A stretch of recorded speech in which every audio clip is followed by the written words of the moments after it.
Hi hello every one welcome back. അപ്പോൾ ഇന്ന് computer application +2 practical എക്സാമിൻ്റെ ഒരു എക്സ്പീരിയൻസ് ഷെയർ ചെയ്യുന്ന വീഡിയോ ആണ്. ഒരു ഫെബ്രുവരി 6 ഫോർനൂൺ സെക്ഷനിലായിരുന്നു ഞങ്ങളുടെ എക്സാം. അതുകൊണ്ട് തന്നെ ഞങ്ങൾ രാവിലെ എക്സാമിന് റെക്കോർഡ് ഹാൾ ടിക്കറ്റ് ആയിട്ട് എക്സാം ഹാളിൽ ആദ്യം എൻ്റർ ചെയ്തു. ഞങ്ങൾക്ക് എക്സാമിന് കുറച്ച് സ്ട്രിക്റ്റ് ആയിട്ടുള്ള ഒരു ടീച്ചറാണ് വന്നത്.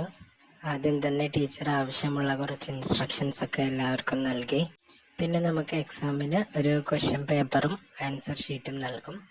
ആദ്യം നമ്മൾ ക്വസ്റ്റ്യൻസും പ്രൊസീജിയറും C++ പ്രോഗ്രാംസ്, അതുപോലെ HTML കോഡ്, SQL കമാൻഡ്സ് നമുക്ക് എന്താണ് കിട്ടിയത് അത് നമ്മൾ എഴുതി പ്രൊസീജിയറിൽ കാണിച്ചു കൊടുക്കണം. അതിനുശേഷം മാത്രമേ നമുക്ക് സിസ്റ്റം തൊടാൻ സാധിക്കുകയുള്ളൂ. എനിക്ക് C++ to check the whether of a number positive, negative or 0 എന്ന ക്വസ്റ്റ്യനും പിന്നെ ഒരു SQL ക്വസ്റ്റ്യനാണ് എനിക്ക് വന്നത്. ഞാൻ അത്യാവശ്യം നല്ല രീതിയിൽ പഠിച്ചു പോയതുകൊണ്ട് തന്നെ ഞാൻ പ്രൊസീജിയറൊക്കെ വളരെ പെട്ടെന്ന് എഴുതി സിസ്റ്റത്തിൽ പ്രവേശിച്ചു. അതിൽ C++ ഞാൻ കമ്പ്യൂട്ടറിൽ വളരെ പെട്ടെന്ന് ചെയ്തു. പക്ഷേ SQL സ്റ്റാർട്ടിങ്ങിൽ ചെറിയൊരു സ്ട്രഗിൾ ഉണ്ടായിരുന്നു. പിന്നീട് ഓക്കെ ആയി, വളരെ പെട്ടെന്ന് എല്ലാം ചെയ്തു. ഞങ്ങൾക്കുള്ള ക്വസ്റ്റ്യൻ ടീച്ചർ ടിക്ക് ചെയ്ത് തന്നതായിരുന്നു. ടിക്ക് ചെയ്താൽ നമ്മൾ അതേ ക്വസ്റ്റ്യൻ തന്നെ നിർബന്ധമായിട്ടും അറ്റൻഡ് ചെയ്യണം. ടിക്ക് ചെയ്തിരുന്ന ക്വസ്റ്റ്യൻ നമുക്ക് അറിയില്ലെങ്കിൽ മാത്രം മറ്റൊരു ക്വസ്റ്റ്യന് നമുക്ക് റിക്വസ്റ്റ് ചെയ്യാം. ആ സ്പോട്ടിൽ തന്നെ നമ്മുടെ 4 മാർക്ക് പോകുന്നതാണ്. എനിക്കെന്തായാലും അതിൻ്റെ ഒന്നും ആവശ്യം വന്നില്ല. ഞാൻ പ്രോഗ്രാം ചെയ്ത് ടീച്ചറിന് ഔട്ട്പുട്ട് കാണിച്ചു കൊടുത്തു. പിന്നെ ഔട്ട്പുട്ട് ആൻസർ ഷീറ്റിലോട്ട് വരക്കാനും കൂടി പറഞ്ഞിട്ടുണ്ടായിരുന്നു.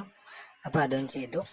പിന്നെ അടുത്തത് അവസാനമായിട്ട് വൈവയാണ്. എക്സാമൊക്കെ കഴിഞ്ഞിട്ട് നമ്മൾ ചെയ്തതുമായി ബന്ധപ്പെട്ട ചെറിയ വൈവ ക്വസ്റ്റ്യൻസ് ചോദിക്കും. എന്നോട് ചോദിച്ച ക്വസ്റ്റ്യൻസ് ഏതൊക്കെയാണെന്ന് വെച്ചിട്ടുണ്ടെങ്കിൽ HTML-ൻ്റെയും SQL-ൻ്റെയും ഫുൾ ഫോം, പിന്നെ ഇൻപുട്ട് ഓപ്പറേറ്റർ എന്താണ്, അതിൻ്റെ യൂസ് എന്താണ്, ഔട്ട്പുട്ട് ഓപ്പറേറ്റർ ഇതിൻ്റെ യൂസ്, ഇതൊക്കെയായിരുന്നു.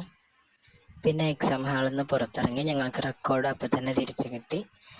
ഓക്കെ, അങ്ങനെ എക്സാം കഴിഞ്ഞു. എക്സാം വളരെ ഈസി ആയിരുന്നു, സിമ്പിളായിരുന്നു. ഫുൾ മാർക്ക് തന്നെ എക്സ്പെക്റ്റ് ചെയ്യുന്നുണ്ട്. ലാബ് എക്സാം എല്ലാവർക്കും അതുപോലെയൊക്കെ തന്നെ ആണെന്ന് വിചാരിക്കുന്നു.